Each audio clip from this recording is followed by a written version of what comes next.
प्रणाम। जय गुरुदेव। आइए सुनते हैं गुरुदेव की पुस्तक परिष्कृत व्यक्तित्व एक सिद्धि एक उपलब्धि से व्यक्ति के विकास का उद्गम केंद्र। व्यक्तित्व के विकास के मूल में जिन तथ्यों को समाहित माना जाता है उनमें से एक है शरीर में जीवनी शक्ति का प्रकटीकरण, प्राण ऊर्जा का उभार। व्यक्तित्व का मूल्यांकन सामान्यतया शरीर की सुडौलता, सुंदर चेहरे से किया जाता है, पर यह मान्यता भ्रांति युक्त है। यदि मनुष्य काला व कुरूप भी है किंतु आहार विहार को संतुलित कर आरोग्य रक्षा में निरत रहता है तो ऐसा निरोग मनुष्य भी प्रभावोत्पादक व्यक्तित्व का स्वामी होता देखा जाता है। जबकि चेहरे मोहरे से सुंदर व्यक्ति रोगग्रस्त, उदास, निस्तेज, आलसी होने पर मरा गिरा सा टूटा हुआ प्रतीत होता है। आशा और उमंग से मन भरा हो, उत्साह और साहस स्वभाव का अंग हो, हंसने मुस्कुराने की आदत हो तो आकृति प्रकृति आकर्षक हो जाती है। ऐसे व्यक्ति की बनावट भले ही कुरूप हो, वह सहज ही सबको अपनी ओर आकर्षित कर लेता है एवं जहाँ जाता है अपनी उपस्थिति से वातावरण को प्रभावशाली बना देता है। अब्राहम लिंकन, सुकरात, महात्मा गांधी आदि का बाह्य स्वरूप सुंदर नहीं कहा जा सकता, किंतु उनके प्रभावशाली व्यक्तित्व को, मनस्विता को, अंग अंग में फूटने वाले तेजस को कोई नकार नहीं सकता। वस्तुतः हमारा चेहरा मनस्थिति का प्रतिबिंब है। आँखों की खिड़की से बाहर की स्थिति झांकती व उस क्षेत्र का भला बुरा विवरण दर्शकों को बिना बोले ही बताती रहती है। प्रकृति ने कुछ ऐसे व्यवस्था की है जिससे व्यक्ति की भाव भंगिमा, शिष्टता, कार्य पद्धति को देखते ही ये पता लग सके कि कितने पानी में है। शरीर का बाह्य परिकर प्रभावोत्पादक हो सके, इसके लिए शरीर और मन को इस प्रकार ढाला जाना चाहिए कि वह सौंदर्य, सज्जा, शिक्षा आदि के अभाव में भी विशिष्टता का परिचय दे सके। शालीनता वह दूसरी शर्त है जो व्यक्ति को वजनदार बनाती है। इस सत्प्रवृत्ति को सज्जनता, शिष्टता, सुसंस्कारिता आदि के नामों से पुकारा जाता है। गुण, कर्म, स्वभाव में गहराई तक घुली ये विशिष्टता पास बैठने वाले के थोड़ी ही देर में ये बता देती है कि सामने वाले का बचकानापन किस मात्रा में घट गया और वजनदार व्यक्तियों में पाई जाने वाली विशेषताओं को कितना उद्गम समावेश हो गया। प्रसिद्ध मनोवैज्ञानिक कार्ल गुस्ताफ जूंग ने अंतःकरण की ऊर्जा लिवाडो को अपने शब्दों में प्रतिपादित करते हुए कहा है कि ना जाने क्यों ये तथ्य बुद्धिमानों के गले नहीं उतरता कि वे मस्तिष्कीय चमत्कारों की तुलना में कहीं अधिक विभूतियाँ अपनी अंतः चेतना को विकसित करते हुए हस्तगत कर सकते हैं। स्व को यदि उच्च स्तरीय बनाया जा सके तो फिर पर के प्रति ना कोई शिकायत रहेगी और ना कोई आशा अपेक्षा ही रहनी होगी।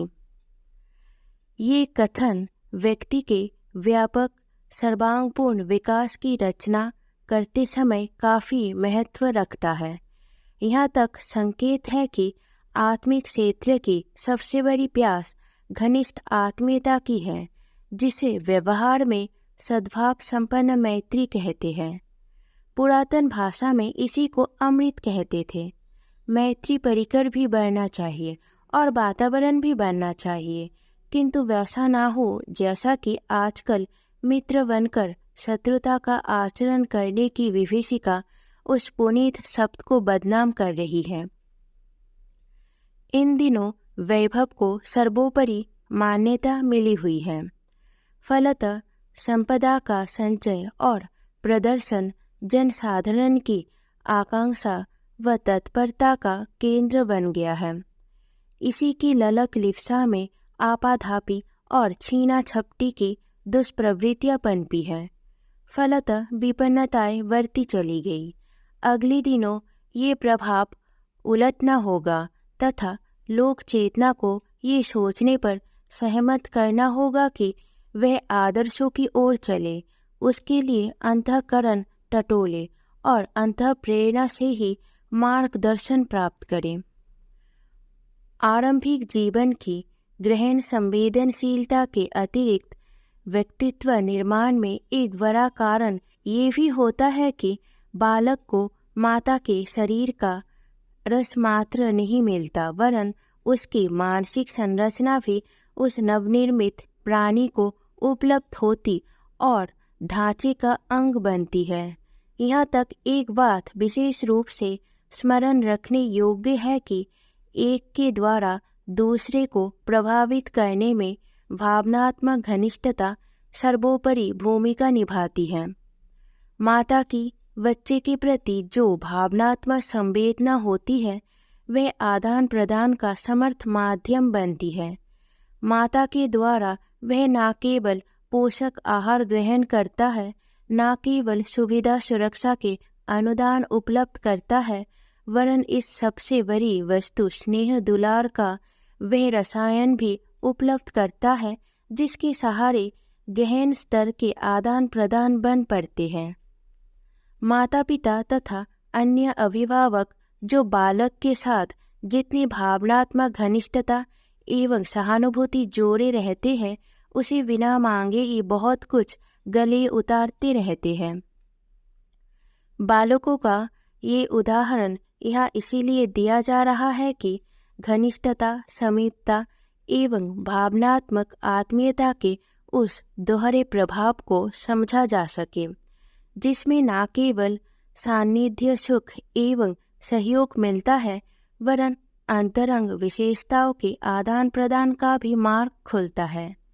यहाँ मैत्री की ओर संकेत किया गया है। मैत्री किसी भी कारण बनी या बड़ी क्यों ना हो, यदि वह गहराई तक पहुँचती और आत्मीयता तक विकसित हुई तो फिर उसका ऐसा प्रभाव भी होना चाहिए कि एक पक्ष दूसरे पक्ष को प्रभावित कर सके। ये तथ्य इस निष्कर्ष पर पहुंचाते हैं कि व्यक्ति को यदि उत्कृष्टता की ओर अग्रसर करना अभिष्ट हो तो उसके लिए शिक्षण के साथ साथ आत्मीयता का गहरा पूट लगाने की भी व्यवस्था होनी चाहिए। विकृत व्यक्तियों की संतुलित एवं समुन्नत बनाने में स्नेह दुलार की उपलब्धि इतनी बड़ी औषधि है जिसकी तुलना में अन्य कोई उपाय उपचार कारगर नहीं होते देखा गया। प्यार की प्यास हर किसी को रहती है और वह समुचित परिमाण में किसी भाग्यवान को मिल सके तो समझना चाहिए कि व्यक्तित्व के सर्वांगीण विकास हेतु एक प्रभावशाली साधन जुट गया। प्रतिभा की विलक्षणताएं अनेकों सफलताओं का निमित्त साधन बनती है, किंतु ये ध्यान रखना चाहिए कि वह मात्र वंशानुक्रम, सान्निध्य, साधन शिक्षण आदि बाहरी प्रभाव अनुदानों से ही पूर्ण रूपेण हस्तगत नहीं होती। ऐसी बात होती तो मनुष्य को सचेतन कहते हुए भी परिस्थितियों का दास कहना पड़ता। ये तो भाग्य प्रारब्ध से भी बुरी बात होती। यदि परिस्थितियाँ किसी के भले बुरे बनने का आधार रही होती तो किसी का श्रेय या दोष देकर उन साधनों को ही सराहा या कोसा जाता जिन्होंने उत्थान या पतन में भूमिका निभाई। चरित्र मनुष्य की मौलिक विशेषता एवं उसका निजी उत्पादन है। इसमें उसकी निजी दृष्टिकोण, निश्चय, संकल्प एवं साहस का पूट अधिक होता है। इसमें बाह्य परिस्थितियों का यत्किंचित योगदान ही रहता है। असंख्यों ऐसे उदाहरण मौजूद हैं जिनमें लंका जैसे विषाक्त वातावरण में विभीषण जैसे संत अपने बलबूते समूची प्रतिकूलताओं को चुनौती देते हुए अपने स्थान पर अटल बने रहे। ऐसे भी कम नहीं जिनमें पुलस्त्य ऋषि के देव परिकर में रावण जैसे दुराचारी का प्रादुर्भाव हुआ और उसने वातावरण को ताक पर उठाकर रख दिया। ये व्यक्तिगत चरित्र ही है जिसे व्यक्ति अपने बलबूते विनिर्मित करता है। परिस्थितियाँ सामान्य स्तर के लोगों पर ही हावी होती है। जिनमें मौलिक विशेषता है वे नदी के प्रवाह से ठीक उल्टी दिशा में मछली की तरह अपनी पूंछ के बल पर छरछराते चल सकते हैं। निजी पुरुषार्थ एवं अंतःशक्ति को प्रसुप्त से उभारते हुए साहसी व्यक्ति अपने को प्रभावशाली बनाते एवं व्यक्तित्व के बल पर जन सम्मान अर्जित करते देखे गए हैं। ये उनके चिंतन की उत्कृष्टता, चरित्र की श्रेष्ठता एवं अंतराल की विशालता के रूप में विकसित व्यक्तित्व की ही परिणति है। संतों की, सज्जनों की दोस्ती स्वभावतः अपने जैसे लोगों से ही हो जाती है। आवश्यक नहीं कि वे एक ही इलाके या एक ही गांव के हो। दूर दूर के रहने वाले होने पर भी एक दूसरे का परिचय कहीं ना कहीं से प्राप्त कर लेते हैं और उनके बीच मेल जोल का सिलसिला चल पड़ता है। अंततः वे घनिष्ठ बन जाते हैं। चोर डाकुओं के बीच भी गिरोह बनते रहते हैं। इसका कारण एक ही है कि हर मनुष्य की अपनी प्रकृति होती है, उसे साथियों की आवश्यकता पड़ती है। चुंबक लोहे के टुकड़ों को खींचकर अपने पास जमा कर लेती है। मनुष्य भी अपनी अपनी प्रकृति के अनुरूप मंडलियाँ बना लेते हैं और उनके मिले-जुले प्रयास से चमत्कार दिखाने लगते हैं। यदि मनुष्य अपनी प्रकृति बदल डाले और नई रीति नीति अपना ले तो पुराने सभी मित्र छिन्न भिन्न हो जाएंगे और नई परिवर्तित प्रकृति के अनुरूप जमघट बढ़ने लगेगा। एक बच्चा पिता के साथ नदी तट पर गया। हवा चल रही थी और लहरें उठ रही थी। हर लहर पर एक अलग सूरज चमक रहा था। बच्चे ने पिता से पूछा, आकाश में सूरज एक ही बड़ा है, पर हर लहर पर तो सैकड़ों हजारों की संख्या में दिख रहा है और आकार में भी छोटा है। पिता ने समझाया कि आकाश वाला सूरज तो एक ही है, लहरों पर तो उसके प्रतिबिंब भर चमक रहे हैं। इस संसार में जन समुदाय समुद्र की लहरों के समान है। उनके अपने अपने गुण स्वभाव है, पर उनकी वही विशेषताएं हमारे सामने उभर कर आती हैं जिन्हें हम ढूंढते हैं। सज्जनों के साथ आम तौर से अन्य लोग भी सज्जनता का ही व्यवहार करते हैं। इसके विरुद्ध क्रोधी लोगों का हर किसी से झगड़ा झंझट होता रहता है।